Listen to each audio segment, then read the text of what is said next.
Hello and welcome to another edition of Surviving Scientology on YouTube. My name is Jeffrey Augustine. My wife Karen and I are so glad to be having Peter Nyiri visit us this week in Los Angeles. We wanted to interview Peter Nyiri as he's a former Sea Org member, 22 years. Peter is from Hungary. For those of you who were educated at Delphi or worse, the Hubbard School of Administration, Hungary is in Central Europe. In the Scientology empire, it comes under the Continental Liaison Office Europe. But Peter spent most of his time here in the United States in Scientology's Sea Org. And he has a great depth of inside knowledge as to the workings of Sea Org.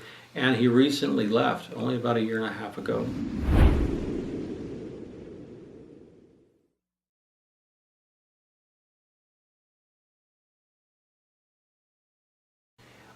What's the latest information you have on the weekly money Scientology spends at Flag on Sea Org members? Well, what I remember is that it was increased to around $29 per person per week.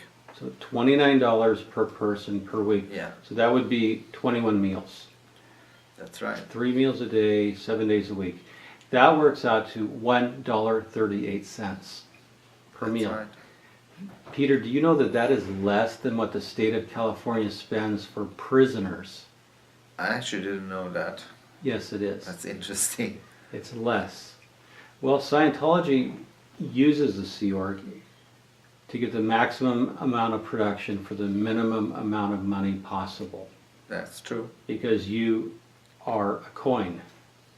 Could you tell our listeners, new Scientology watchers, what a coin is in the Sea Org? Well, a coin is basically a person that they use to replace another person out.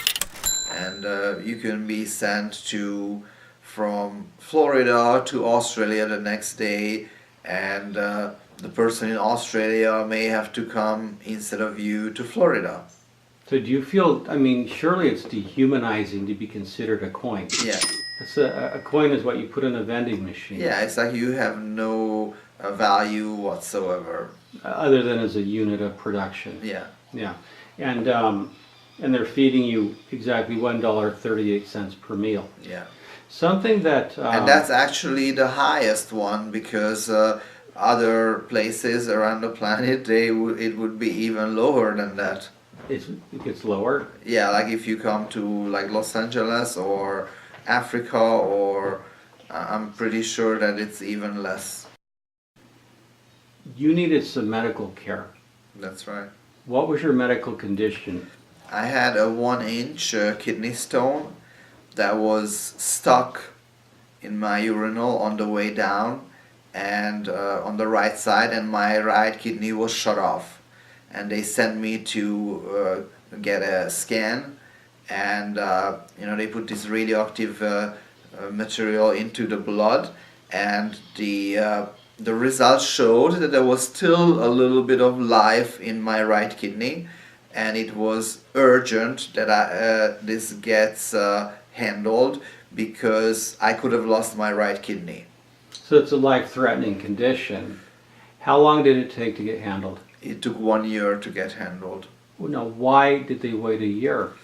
Because I was on the ship, and I had this condition already when I was in Florida, and therefore the ship didn't want to pay for this expense and was waiting for the Florida organization to pay for it. And then the Florida organization had so many people that they had to handle medically that there was no money available. So that's why it took a year.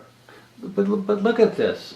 Rather than being concerned as they should be about your health, your life, the ship, the Freewind, says, no, it's not our problem to pay for. The problem's happened at Flag, so we're not paying for it. Yeah. Flag Land Base has to pay for it. Yeah. That's criminal. Yeah. That is something criminal. Also, they operate on the basis that there is no medical insurance. But the organization itself, the church itself, puts aside a fund, and that's what they use to pay for medical expenses, and if it's not enough, then you don't get any medical attention. No, and in general, I learned over interviewing people who have been Sea Org executives that they have workman's comp insurance, so they try to fit everything into workman's comp. Well, maybe in other places, but at Flag and the Freemeans, there's definitely no insurance whatsoever. Okay, so then that's Yeah. here at LA then. Yeah. And here locally on Los Angeles radio, on a call-in show, we have a hospital here in right across the street from Pac Base called Kaiser Permanente. Someone called in from Kaiser saying that because they have bunk beds that are 3 high, often at night, Sea Org members would roll off the top bunk onto the concrete floor, and they were injured, usually a shoulder injury, a head injury. And they have to put this into workman's comp or talk about, find a way to either have the taxpayer pay for it or have their workman's comp. Right. Now this is so strange because Scientology is very wealthy. It has billions of dollars, but it has no money for your kidney stone. Exactly. The other thing you were mentioning is I had been interviewing people about uniform parts, how hard it is, and that in Scientology is strange language. It just means you have a Sea Org uniform. Yes. And when some part of it needs to be replaced, like you need a new belt or shoes, how do you get a new belt or shoes? Well, you go to the place and then you put in a request, and then it can take a long time. But the main point is that they were trying to make this situation better, and the way they did it is that they were taking away the money that was supposed to go into the staff's pay. And they were using that for uniform parts. So they were paying for it, instead of you getting more pay, Yeah, they were just taking part of your pay. So you were paying for your own uniforms, basically. in Yes. essence. Yeah.